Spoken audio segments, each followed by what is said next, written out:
नमस्कार, आप देख रहे हैं कल का बाजार। आपके साथ मैं हूं विपिन भट्ट और बहुत बहुत स्वागत करते हैं आपका इस शो में, जहां पर हम आपको तैयारी करवाते हैं आने वाले कल के बाजार के लिए, ताकि आप एक सुरक्षित और फायदे वाला ट्रेड कर सके। साथ ही लेते हैं आपके ट्रेडिंग से जुड़े हुए सवाल, कहां आपने निवेश किया है, कहां फायदा, कहां घाटा, होल्ड करना है या फिर बेच कर निकल जाना है। इस तरह के हर सवाल का जवाब आपको मिलता है कल का बाजार में। और आप हमसे संपर्क करते हैं इस नंबर पर, नोट कीजिए 7045220000।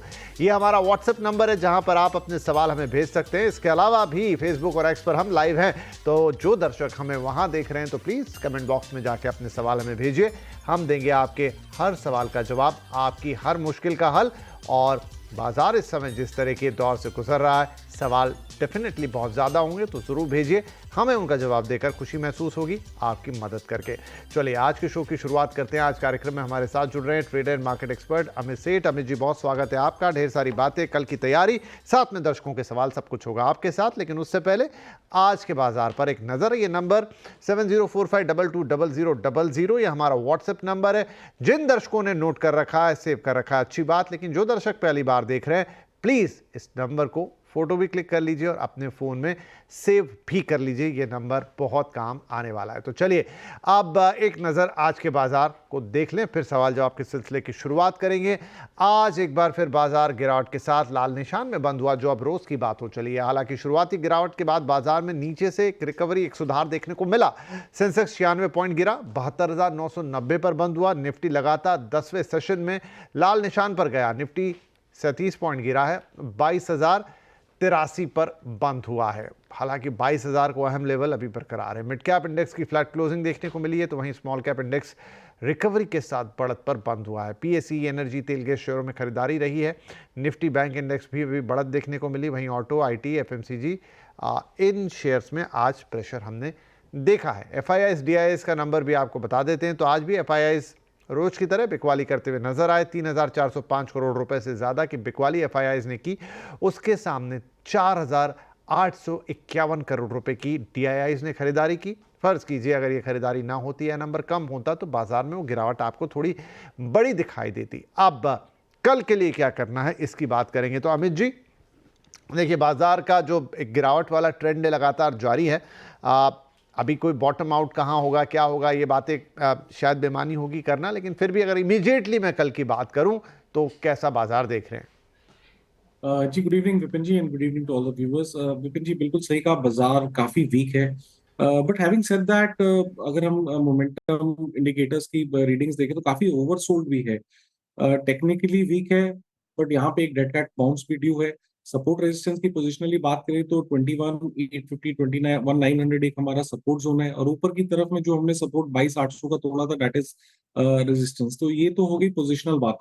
लेकिन अगर हम स्पेसिफिकली इंट्राडे ट्रेडिंग की बात करें तो मुझे लगता है कि कल का हाई लगभग 22,261 के आसपास जो स्पॉट है, वो हमारे लिए कहीं ना कहीं इंट्राडे ट्रेडिंग पर्पसेस के लिए रेजिस्टेंस है, और उसके ऊपर 22,450। तो ओवरऑल अगर देखें तो it's still a sell on rise market. जब तक 22,450 टेक आउट नहीं होता, यहाँ पे शॉर्ट करने की अपॉर्चुनिटीज देखनी चाहिए। इन स्तरों पे शॉर्टिंग की एडवाइस इसलिए नहीं है क्योंकि काफी ओवरसोल्ड है, और इंडिकेटर्स देख के लगता है कि एक डेड कैट बाउंस यहाँ पे आएगा। तो सेल ऑन राइज पे अगर बेचेंगे तो रिस्क रिवॉर्ड फेवरेबल है। 22,450, 22,500 एक हमारा स्टिफ रेजिस्टेंस एरिया है, तो उस हिसाब से हमें रणनीति बनानी चाहिए। जहां पे भी ऊपर के लेवल्स में हमें लगे एक प्राइस रिजेक्शन है, चार्ट्स को देख के इंट्राडे रैली फेल हो रही है, तो वहां पे शॉर्टिंग की ही सलाह है।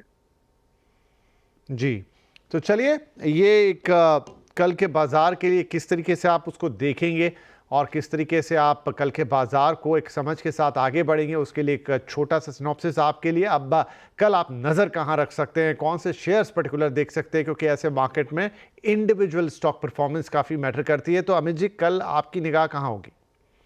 जी विपिन जी, क्योंकि ओवरऑल एक ओवरसोल्ड स्ट्रक्चर, और मैं यहाँ पे एक्सपेक्ट कर रहा हूँ कि even in this down trend एक बाउंस यहाँ पे हल्का सा बनता है। बिकॉज जो हम आरएसआई की यहाँ रीडिंग्स देख रहे हैं, ऑलमोस्ट जो एक मोमेंटम इंडिकेटर है, that is almost near the pre Covid level. तो काफी ओवरसोल्ड लेवल है। मैं ये नहीं कहता कि डाउन ट्रेंड खत्म हो गया, लेकिन एक बाउंस बनता है। तो वो बाउंस को एंटिसिपेट करते हैं मैं उन स्टॉक्स के साथ जाना चाहता हूँ जहां पे स्ट्रेंथ है। तो मुझे हिंडाल्को का स्ट्रक्चर अच्छा लग रहा है। हिंडाल्को इस मार्केट में भी, जहां हमने निफ्टी में 700-800 पॉइंट की गिरावट देखी, हिंडाल्को ने बड़े अच्छे से अपना 10 और 20-50 डेमा और इनफैक्ट सारे की मूविंग एवरेजेस अपने होल्ड किए हैं। 630 का लेवल एक इसका स्ट्रॉन्ग सपोर्ट एरिया, और आज के सत्र में भी ऑलमोस्ट डेज हाई बंद हुआ था, क्लोजिंग अबव ऑल इट्स की मूविंग एवरेजेस। तो हिंडाल्को में बाई की सलाह है। छोटा सा 635 का स्टॉप लॉस रखेंगे और टारगेट रहेंगे 652 के। जी, तो यहाँ पर हिंडाल्को जहाँ पर खरीदारी की सलाह दे रहे हैं अमित जी, आपके लिए 652 रुपए के टारगेट से, और जैसा उन्होंने कहा कि एक सिंपल सा स्टॉप लॉस 635 रुपए का आपके लिए। तो चलिए कल यहाँ पर आप भी नज़र रखिएगा। तो चलिए सवाल जवाब के सिलसिले की शुरुआत कर देते हैं। हमारे पहले कॉलर है मिस्टर राजेश जोशी फ्रॉम ओडिशा। राजेश जी, बहुत स्वागत है आपका, क्या सवाल पूछेंगे sir? Sir 470 at the rate of 475 Aarti industry. Okay, 411 share, 475 रुपए 35 पैसे के भाव पे 93 रुपए 40 पैसे का यहां पर नुकसान। ठीक है, आरती इंडस्ट्रीज का ये शेयर, अमित जी क्या सलाह देंगे इन्हें?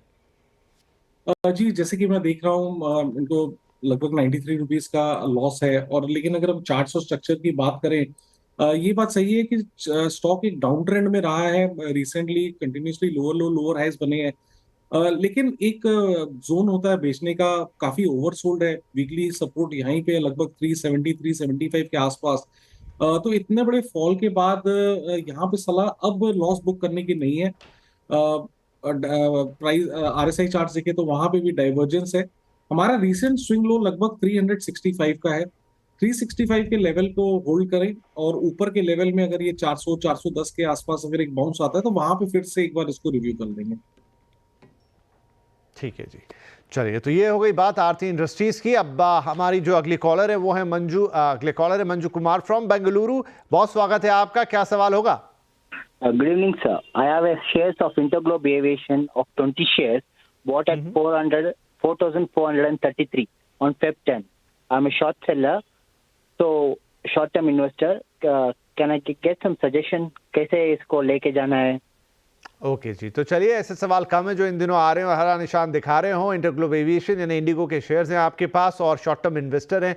4400 के भाव पे 20 शेयर इन्होंने खरीदे थे, तो 200 रुपए के आसपास का प्रॉफिट अमित जी ये दिखा रहा है इनका निवेश इस वक्त। लेकिन इंपॉर्टेंट सवाल वही कि क्या इन्हें यहाँ पर थोड़ी मुनाफा वसूली करनी चाहिए या फिर कुछ और स्ट्रेटेजी? जी, डिपेंड करता है इनका नजरिया क्या है। अगर शॉर्ट टर्म नजरिया है तो एक छोटा सा स्टॉप लॉस लगाएं 4540 का। In this way your 150 rupees off stop loss of gains are protected. 4540 रुपए का एक स्टॉप लॉस लगाएं अगर आपका बहुत छोटा नजरिया होल्ड करने का ट्रेडिंग पर्पस है। लेकिन अगर ओवरऑल चार्ट की बात करें तो InterGlobe Aviation is one of the few charts, Vipin ji, जिसने इस मार्केट में भी काफी एक अच्छा खासा स्ट्रेंथ दिखाया है। जहां जबकि निफ्टी 200 डेमा के नीचे ट्रेड कर रहा है, continuously lower low lower highs बने हैं, वहां पे this is one of the few charts जिसने काफी स्ट्रॉन्ग रिलेटिव स्ट्रेंथ दिखाया है। कंटिन्यूसली हाई लोज बन रहे हैं, और जिस हिसाब से क्रूड में हम थोड़ी बहुत नरमी देख रहे हैं, मुझे लगता है कि अगर पोजिशनल व्यू है तो इसे जरूर होल्ड करें। In that case my stop loss will be around 4400, और जैसे ही मार्केट थोड़ा सा स्टेबलाइज करता है, I think IndiGo will head for first 4800 and then 5000। तो डिपेंड करता है, लॉन्ग टर्म नजरिया है तो होल्ड करें, स्टॉप लॉस मैंने आपको बता दिया है। शॉर्ट टर्म नजरिया है, ट्रेडिंग का पर्पस है, तो 1% का स्टॉप लॉस लगा के होल्ड करें इसे। ठीक है जी, तो अब जैसा भी देखिए नज़रिए के ऊपर है, जैसा यहाँ पर कह रहे हैं कि किस आपने बताया ना कि आप एक शॉर्ट टर्म इन्वेस्टर हैं, बट स्टिल दोनों सिनेरियो यहाँ पर समझा दिए अमित जी ने आपको कि क्या करना है। अब चॉइस आपकी, कॉल आपका। आगे बढ़ते हैं, चरण सिंह साहब है गुरुग्राम से हमें कॉल कर रहे हैं। सिंह साहब, बहुत स्वागत है आपका, प्लीज़ बताइए क्या शेयर्स लिए हैं, किस भाव पे लिए हैं? नमस्कार जी। हाँ जी सर, मेरे पास शेयर तो कई है, बाकी एक टीसीआई एक्सप्रेस है जो मैं ऊपर से ले रहा हूँ, एसआईपी कर रहा हूँ इस शेयर के अंदर। कौन सा सर, जरा दोबारा बताएंगे? TCI express. टीसीआई। हाँ जी, ठीक है, टीसीआई एक्सप्रेस। ऐसे आपने कॉनकॉर भी भेजा था हमें, जितना मैं देख पा रहा हूँ। हाँ, कॉनकॉर भी मैंने 825 में शेयर रखे हैं, इसमें भी एसआईपी एक स्टॉक बनाना चाह रहा हूँ कि बना सकता हूँ दोनों को। ठीक है जी, दोनों पूछ लेते हैं। कॉनकॉर आपका है तो 50 शेयर 825 के भाव पे 200 रुपए के ऑलमोस्ट आसपास का नुकसान है यहाँ पे। तो चूंकि कॉनकॉर इन्होंने भेजा हुआ है, पहले इस पे बात कर लेते, फिर टीसीआई एक्सप्रेस पे भी बात कर लेंगे। क्या सलाह होगी अमित जी? जी विपिन जी, कॉन्कोर के चार्ट की अगर हम बात करें तो डेफिनेटली स्टॉक एक डाउन ट्रेंड में है, continuously lower low lower highs बन में, एक वीक स्ट्रक्चर है, इसमें कोई दो शक नहीं है। लेकिन एक जोन होता है लॉस बुक करने का, अब वो जोन नहीं है, क्योंकि वीकली चार्ट्स में हम अगेन वंस अगेन देखें तो लगभग 600 रुपए, 600 605 के आसपास एक इसका सपोर्ट बनता है, और वहीं से स्टॉक ने रिसेंटली पिछले 2 दिनों में बाउंस किया है। तो सपोर्ट पे क्योंकि इन्होंने पहले कोई अपनी पोजीशन में स्टॉप लॉस बुक नहीं किया, तो वीकली सपोर्ट पे स्टॉप लॉस बुक करने की सलाह नहीं रहेगी। थोड़ा सा पेशेंटली होल्ड करना पड़ेगा। मैं ये नहीं कहता कि स्टॉक में कोई इमीडिएटली कोई एक स्ट्रेंथ देख रहे हैं, बट क्योंकि एक वीकली सपोर्ट है तो थोड़ा सा एक 605 का स्टॉप लॉस लगा के होल्ड करें और देखें ये कैसे अनफोल्ड होता है। हम्म। ठीक है जी, तो थोड़ा एक स्टॉप लॉस लगाएं और होल्ड करके देखें फिर आगे किस तरह की इसकी चाल नजर आती है। तो फिलहाल तो 605 रुपए के स्टॉप लॉस के साथ होल्ड कर ले की सलाह कॉनकॉर को। दूसरा था इनका टीसीआई एक्सप्रेस, उस पर कोई सलाह आप देना चाहेंगे? जी, टीसीआई एक्सप्रेस काफी अरसे से, पिछले 2-3 महीनों से हम देखें तो कंटिन्यूअस वीकनेस स्टॉक में बनी हुई है। स्टॉक ने अपना 200 डेमा काफी पहले ब्रेक कर दिया था, और उसके बाद एक continuously lower low lower highs बन रहे हैं, और चार्ट को देख के ऐसा लगता है कि कहीं भी ये जो गिरावट हम देख रहे हैं स्टॉक में वो अभी थमी नहीं है। तो यहाँ पे सलाह ये है कि कोई मार्केट थोड़ी सी स्टेबलाइज है, कोई बाउंस है जहाँ पे इनका लॉस कम हो तो निकलने की कोशिश करें। ओके, ठीक है जी। चलिए, तो दोनों सवाल हो गए यहाँ आपके, और आगे बढ़ जाते हैं हम। विवेक केशरी साहब हैं अब हमारे साथ, जयपुर से हमें कॉल कर रहे हैं। विवेक जी, बहुत स्वागत है आपका। क्या स्टॉक आपने लिया है सर? जी, जियो फाइनेंस का 1251 शेयर है मेरे पास, 308 रुपए के भाव से। ओके, 1251 जियो फाइनेंस 308 के भाव पे, 100 रुपए से ज्यादा का नुकसान यहाँ पर। जरूर आपके लिए सलाह लेते हैं। तो अमित जी, जियो फाइनेंस में क्या करना चाहिए ना? देखिए, अनफॉर्चुनेट है कि लगभग 100 रुपए इनको लॉस हो रहा है, बट फिर वही बात आ जाती है कि फिलहाल स्टॉक कहाँ ट्रेड कर रहा है। ऑलमोस्ट जहां स्टॉक की लिस्टिंग हुई थी, स्टॉक ऑलमोस्ट वो लेवल्स के आसपास आ गया है। चार्ट्स पे अगर हम देखें तो 200 रुपीज का इसका सपोर्ट है, जहां से ऑलमोस्ट इसकी लिस्टिंग हुई थी। तो अब इन ओवरसोल्ड लेवल्स में लॉस बुक करने की सलाह नहीं है आपको। 198 का, 200 का रिसेंट लो था, तो लगभग 198 का एक स्टॉप लॉस लगाएं और स्टॉक को पेशेंटली होल्ड करें। चलिए, तो यहाँ पर जियो फाइनेंशियल के साथ एक डिस्क्लेमर हम हमेशा देते हैं, और वो आप सुन लीजिए कि नेटवर्क इस समय आप जो चैनल देख रहे हैं सीएनबीसी आवाज़, वो नेटवर्क 18 का हिस्सा है, जिसका स्वामित्व प्रबंधन रिलायंस इंडस्ट्रीज के हाथों में, और ये शेयर भी उन्हीं को बिलोंग करता है। ठीक है, तो ये हुआ केशरी साहब का सवाल। अब हम आगे बढ़ जाते हैं। शिवम जी हैं अब हमारे साथ, लखनऊ से कॉल कर रहे हैं। शिवम जी, स्वागत है आपका। क्या सवाल है, कौन से शेयर्स हैं? जी नमस्कार सर, मेरे पास मेडी असिस्ट का शेयर है, 50 शेयर है, 665 के पे मैंने सितंबर में लिया था इस शेयर को। ओके, 675 पर 50 शेयर, और बड़ा लॉस है, 230 रुपए के आसपास का लॉस हो रहा है इनको। अमित जी, मेडी असिस्ट में क्या करना चाहिए? जी, मैं एक मिनट निकाल लेता हूँ।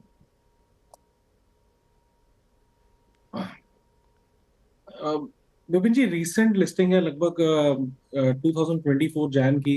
चार्ट देख के यही नजर आ रहा है कि ऑलमोस्ट एक सपोर्ट जोन में है। ये सपोर्ट अगर टूटता है तो दिक्कतें बढ़ेंगी। तो यहाँ पे सलाह ये है कि आप 430 रुपीज का स्टॉप लॉस लगा के इसे होल्ड करें। 430 अगर टूटता है तो निकल जाए। ठीक है, 430 अगर मेडी असिस्ट में यहाँ पे टूटे तो फिर आपको निकलना है, अदरवाइज आपको होल्ड करने की सलाह दे रहे हैं। मेडी असिस्ट के अंदर 430 रुपए के स्टॉप लॉस के साथ ही वो टूटे तो फिर आपको बाहर निकल जाना, नुकसान क्योंकि यहाँ पे थोड़ा बड़ा है। चलिए, अगला सवाल है मिस्टर वरुण भल्ला का, और कॉल आया है दिल्ली से। भल्ला साहब, स्वागत है आपका। क्या शेयर्स ले रखे हैं सर आपने? हेलो। हाँ जी सर। वरुण जी, हाँ सर, बताइए क्या लिया है सर? सर मेरे पास इंडस टावर है, 2000 share at a price of 295। ठीक है, एक साथ खरीदे, एवरेजिंग है? नहीं, मैंने एवरेज खरीद लिया। अच्छा, ठीक है सर, लेकिन one of the lucky people जिनके सवाल हमारे पास आए और उनके पोर्टफोलियो में फिर हमें हरा रंग नजर आए, 32 रुपए का आपको फायदा है इस वक्त, तो बढ़िया बात है। लेकिन हाँ, इंपॉर्टेंट प्रश्न अब ये होगा अगेन कि ये 32 रुपए कम तो नहीं हो जाएंगे क्या? यहाँ से कोई प्रॉफिट बुक होना चाहिए या फिर थोड़ा लॉन्ग टर्म के लिए होल्ड करने की सलाह हमें अमित जी बताएंगे। क्या करना है सर? इंडस टावर में इन्हें फायदा है 32 रुपए का हर शेयर में, क्वांटिटी काफी ज्यादा है, 2000 शेयर है इनके पास। क्या इनके लिए राइट स्ट्रेटेजी होगी अभी? विपिन जी, रिसेंटली अगर इंडस टावर का स्ट्रक्चर देखें तो ये साइडवेज हो गया है, एक साइडवेज कंसोलिडेशन में। वीकली चार्ट्स में अगर हम देखें तो आज एक अच्छा खासा सपोर्ट लगभग 319, 318, 19 के आसपास आता है। स्टॉक वहीं पे सपोर्ट लेता है और लगभग रेजिस्टेंस इसकी 370-75 के आसपास है। तो पिछले 4 महीने से हम देख रहे हैं कि स्टॉक ये दायरे में ही ट्रेड कर रहा है। पॉजिटिव कंसोलिडेशन है, फिलहाल कोई घबराने की जरूरत नहीं है, रिलेटिव स्ट्रेंथ बाकी स्टॉक्स से बेटर है। थोड़ा-सा अगर हमारा मार्केट स्टेबलाइज करता है तो may be it will start doing well. In the meanwhile सलाह यहाँ पे ये है कि आप ₹315 का एक स्ट्रिक्ट स्टॉप लॉस लगाएं और इसे होल्ड करें। ठीक है जी, तो एक स्ट्रिक्ट स्टॉप लॉस 315 कहा सर आपने, राइट? ठीक है, ₹315 का एक स्ट्रिक्ट स्टॉप लॉस लगाएं और फिलहाल इसे होल्ड करने की सलाह है। तो फिलहाल आपको कोई प्रॉफिट इसमें ऐसा बुक नहीं करना है, इसको होल्ड करने की सलाह दे रहे हैं। आगे चार्ट स्ट्रक्चर इसके अच्छे। अच्छा अमित जी, एक सवाल है जो मैं अक्सर ही पूछ ले रहा हूं इस वक्त में कि इस समय क्योंकि काफ़ी गिरता हुआ बाजार है और बहुत सारे लोगों के मन में दुविधा है कि कई लोग हैं जिन्होंने ऐसे भाव पे खरीदारी की है जहां उन्हें अच्छे खासे प्रॉफिट हैं। हालांकि आई थिंक ये स्टॉक स्पेसिफिक सवाल भी रहेगा क्योंकि मैटर करता है कौन सा स्टॉक है, फिर उसका अपना परफॉर्मेंस, उसका चार्ट कैसा है, बट स्टिल कोई एक मोटी रणनीति यहाँ पर कही जा सकती है कि क्या आप थोड़ा प्रॉफिट बुक कर लिया जाए, 1/4 हाफ कुछ भी, ताकि कम से कम आपका नोशनल लॉसेज ना हो। विपिन जी, आपका बहुत ही अच्छा प्रश्न है और इनफैक्ट आए दिन मुझसे लोग यही प्रश्न पूछते हैं, कई लोगों ने पूछा है। ये डिपेंड करता है कि कौन से क्वालिटी ऑफ स्टॉक्स आपके पास है। जैसे कि हमने 2 हफ्ते पहले भी आपके साथ एक फ्राइडे का शो किया था और वहां पे मैंने यही कहा था कि अगर आपके पास क्वालिटी ब्लू चिप स्टॉक्स हैं, वो कंपनियां, मैं किसी का स्पेसिफिकली नाम नहीं लेता, जो पिछले 30-40 साल से बाजार में है, कंटिन्यूअसली निफ्टी 50 में है, निफ्टी 100 में है, जिसे ब्लू चिप कंपनीज हम कहते हैं, अगर उसमें आपका निवेश है तो मेरे हिसाब से वहां पे प्रॉफिट नहीं बुक करना चाहिए आपको। इस पीरियड में से होल्ड करना चाहिए। बिकॉज अगर आप निफ्टी और स्टॉक्स का चार्ट देखें तो every correction in hindsight was an opportunity. ये एक ह्यूमन टेंडेंसी है कि जब स्टॉक एक तरफा भागता है, there is lot of greed, और हम देखते हैं कि हम टॉप में फंस जाते हैं, और जब एक्चुअली लेने का समय आता है हम फियरफुल हो जाते हैं। That is what stock market does to us. ठीक है, अगर आपकी हिम्मत इन भाव में लेने की नहीं है तो कोई बात नहीं, लेकिन अगर आपके पास क्वालिटी स्टॉक्स हैं तो उसे होल्ड करना चाहिए। क्योंकि मेरा ये एक्सपीरियंस है, एक बार ये बढ़िया स्टॉक्स अगर हाथ से निकल जाएं, फॉर एग्जांपल मैं नाम लेने को कहूँ तो जस्ट एक आध नाम ले लूँ तो for example HDFC bank, FMCG companies like Lever, Britannia, ये अच्छी कंपनीज अगर हाथ से निकल जाए तो फिर तेजी में हम उसको नहीं पकड़ पाते हैं। तो if it is a good quality stock, उसे होल्ड करें। मेरा खाली ये थोड़ा सा व्यू रहता है कि थोड़े से जो स्मॉल कैप और मिड कैप्स हैं, आई डोंट से कि they are not of good quality, they are of good quality but they are of high beta. वहां पे रिलेटिव करेक्शन जो आता है in comparison to blue chip stocks, वो थोड़ा ज्यादा आता है। तो वहां पे आपको केयरफुल रहना चाहिए। वहां पे अगर कहीं मुनाफा अगर आपको दिख रहा है तो फिर वहां पे थोड़ा सा टाइम टू टाइम बुक कर लेना अच्छा रहता है। बट ब्लू चिप स्टॉक्स में आप हमेशा अपनी पोजीशन और इन्वेस्टमेंट बना के रखें। जी, तो $1,00,000 की सलाह है, ये $1 मिलियन एडवाइस है कि जो बढ़िया स्टॉक्स हैं वो हमेशा बढ़िया रहेंगे। देखिए, क्वालिटी हमेशा अच्छी रहती है, तो अगर आपने quality stocks, blue chip stocks में इन्वेस्ट किया है तो फिर आपके लिए घबराने की जरूरत नहीं है। और जो सलाह दे रहे हैं अमित जी, वो ये दे रहे हैं कि ऐसी गिरावट में भी हो सकता है कि आपको लगे कि मुझे लॉस हो रहा है, नोशनल लॉस दिख रहा है कि मेरा ये स्टॉक तो नीचे गया, इतना फायदा हो सकता था, लेकिन आप उन्हें होल्ड कीजिए क्योंकि उनके अंदर बाउंस बैक करने की कैपेसिटी होती है और फिर से इतना बाउंस बैक करने की होती है जहां आपको पहले से ज़्यादा प्रॉफिट देने की स्थिति में आ जाते हैं। क्यों? क्योंकि उनके फंडामेंटल्स अच्छे हैं, वो कंपनियां बेहतर है, वो क्वालिटी स्टॉक्स हैं और यही खासियत होती है क्वालिटी स्टॉक्स की। हालांकि उन्होंने साथ में ये भी कहा कि अगर आप मिड और स्मॉल कैप के स्टॉक्स हैं जहां पर चीज़ें उतनी स्टेबल नहीं हैं तो फिर आप उनमें थोड़ा प्रॉफिट बुक कर सकते हैं, ताकि आपको बाद में अगर वो स्टॉक रिकवर ना करे, ना ऊपर आए। क्योंकि ऐसा बहुत बार देखने को मिलता है कि बहुत सारे स्टॉक जो कि रैली में ऊपर चढ़ते चले जाते हैं, लेकिन कभी ऐसा कोई अगर झटका बाजार को लगता है और वो नीचे जाते हैं तो फिर उनको ऊपर चढ़ने में बहुत तकलीफ आती है। वेल, तो चलिए अब अगला सवाल ले लेते हैं। एक ऐसे में से हमारे साथ नरेंद्र साहब का जयपुर से, और आप पूछ रहे हैं, चलिए कॉल पे आ गए हैं, बढ़िया है। नरेंद्र जी वेलकम, बहुत स्वागत है आपका। क्या स्टॉक है सर आपके पास? नमस्ते सर, मेरे पास इरेडा के हैं 200 शेयर हैं। ओके, 66.7 की भाव पे हैं सर। ओके, ये जब आईपीओ आया था उसके जस्ट बाद में लिए थे। हाँ। तो ये सर शेयर वापस काफी नीचे आ चुका है, तो अब क्या करना चाहिए? जी, अभी यही बात हो रही थी कि इनफैक्ट देखिए अभी भी आप 77 रुपए के तो प्रॉफिट में ही है, लेकिन आपके मन में भी वो सवाल आ ही गया कि ये काफ़ी नीचे आ गया, क्या करूं, थोड़ा प्रॉफिट बुक कर लूं, फिर से पूरा मेरा जो इन्वेस्टमेंट है वो जीरो तो नहीं हो जाएगा, मैं लॉस में तो नहीं जाऊंगा। Yes sir. तो बिल्कुल वो सवाल लाजमी है। अमित जी, क्या सलाह होगी आयरेडा पे? भी एरेडा का चार्ट विपिन जी, अगर एकदम अनबायस्ड ओपिनियन दूं और चार्ट्स को देखते हुए कहूं without having any emotions towards the stock, हमने ये स्टॉक 2 हफ्ते पहले भी कवर किया था। इसने एक अहम लेवल जो कि 155 का है वीकली चार्ट्स पे, वो ब्रेक किया है। मैं ये नहीं कहता यहाँ से बाउंस नहीं आ सकता, लेकिन अगला सपोर्ट लगभग हमारा 130 के आसपास आता है। तो अगर मार्केट का माहौल नरम रहा और जिस हिसाब से इसका स्ट्रक्चर वीक है, तो मुझे लगता है वो लेवल्स भी आ सकते हैं। तो सलाह यहाँ पे यही है कि अभी प्रॉफिट है, तो यहाँ पे थोड़ा सा प्रॉफिट इनको बांध लेना चाहिए। I think that will be a better thing to do. Right, तो सर फिर थोड़ा सा प्रॉफिट इसमें बुक कर लिया जाए। अभी बहुत लंबी चौड़ी बातचीत हुई इसके ऊपर कि किन स्टॉक्स में आपको प्रॉफिट सोचना चाहिए, किस में नहीं, लेकिन यहाँ पर्टिकुलर स्टॉक उसके आप चार्ट्स को देखते हुए, क्योंकि और वीकनेस इसमें है, और लेवल्स इसके नीचे जाएंगे मार्केट की, अभी हम कह नहीं सकते बॉटम कहाँ लगेगी, किस जगह होगी। तो अगर थोड़ा प्रॉफिट बुक कर लेते हैं तो उसमें कोई नुकसान नहीं है। एक बार फिर हो सकता है आपको खरीदने का मौका मिले, कर लीजिए, और उसके बाद दोबारा आप हमसे संपर्क कर सकते हैं। चलिए इसी के साथ छोटा सा एक ब्रेक ले लेते हैं, ब्रेक के बाद बातचीत को जारी रखेंगे।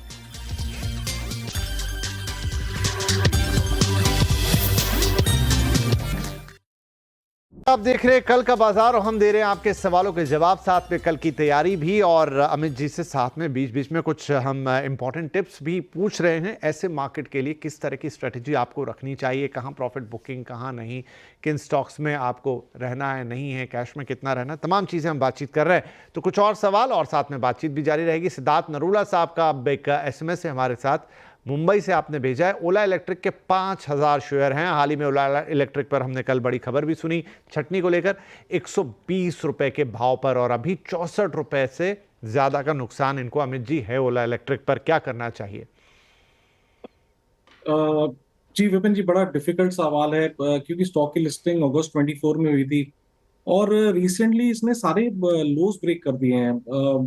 पहले 67 रुपीज एक इसका अच्छा खासा सपोर्ट होता था, that was broken in the month of Feb.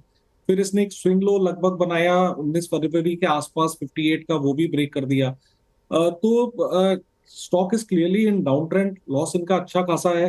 तो मेरी सलाह यही है कि कोई भी बाउंस आए जहां पे इनको लॉस कम होए, यहाँ से निकलने की सलाह है। कोई भी बाउंस बैक हो तो देखिए ओला इलेक्ट्रिक में चार्ट्स थोड़े कमज़ोर हैं, और कमज़ोरी यहाँ से दिखाई दे रही है। तो कोई भी बाउंस बैक आए, इसमें बस निकलने की ही सलाह है। यही ओला इलेक्ट्रिक के लिए यहाँ पर कहा जा सकता है। अच्छा, इनका एक और सवाल था, वो है IDBI बैंक पर। यहाँ पर भी लगता है इन्होंने ढेर सारे शेयर्स एक साथ खरीदे। 5000 शेयर यहाँ पर है 99 के भाव पे, और यहाँ पर भी क्योंकि क्वांटिटी ज़्यादा है, लॉस भी ज़्यादा होगा। 31 रुपये का अमित जी इनको यहाँ पर भी लॉस है।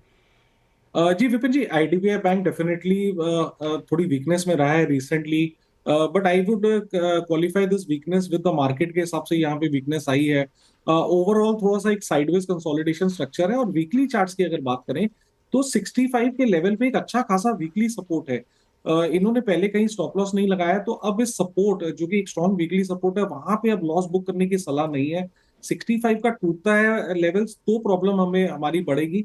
तो एक 65 का स्टॉप लॉस लगा के इसे होल्ड करें, थोड़ा सा मार्केट स्टेबलाइज करेगा तो मुझे लगता है यहाँ पे एक मीन रिवर्जन टुवर्ड्स 74-75 भी पॉसिबल है। वहां पे हम स्टॉक को एक बार फिर से असेस कर लेंगे। चलिए यहाँ पे थोड़ा सा रिस्पाइट है।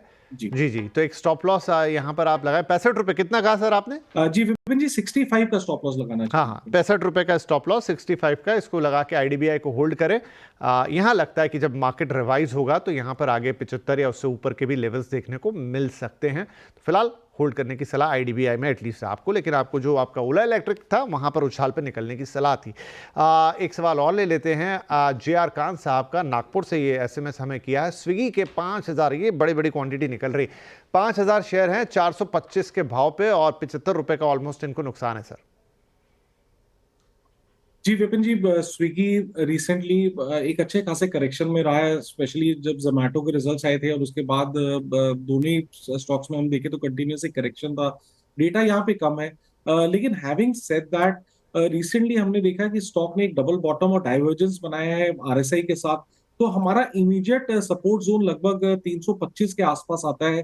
325 के स्टॉप लॉस के साथ इसे होल्ड करें, 325 टूटता है तो एग्जिट कर दें।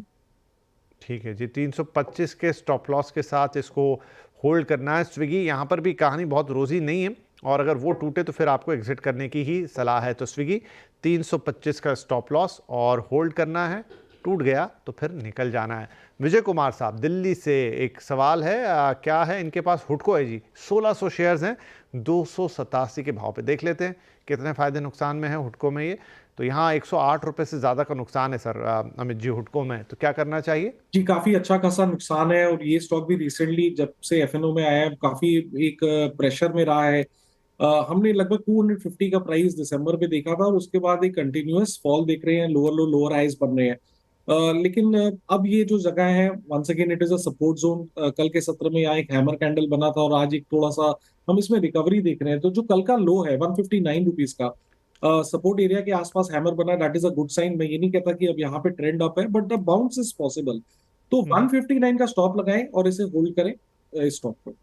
ठीक है, 159 के स्टॉप लॉस के साथ हुडको को होल्ड करने की सलाह, बाउंस बैक उम्मीद की जा सकती है। बहुत शुक्रिया अमित जी, आपने वक्त निकाला, हमारे दर्शकों को उनके सवालों के जवाब दिए और कल की स्ट्रैटेजी भी बताई। बहुत बहुत धन्यवाद। और सभी दर्शकों को भी बहुत बहुत शुभकामनाएं। कल एक सुरक्षित और फायदे वाला ट्रेड कीजिएगा। नमस्कार।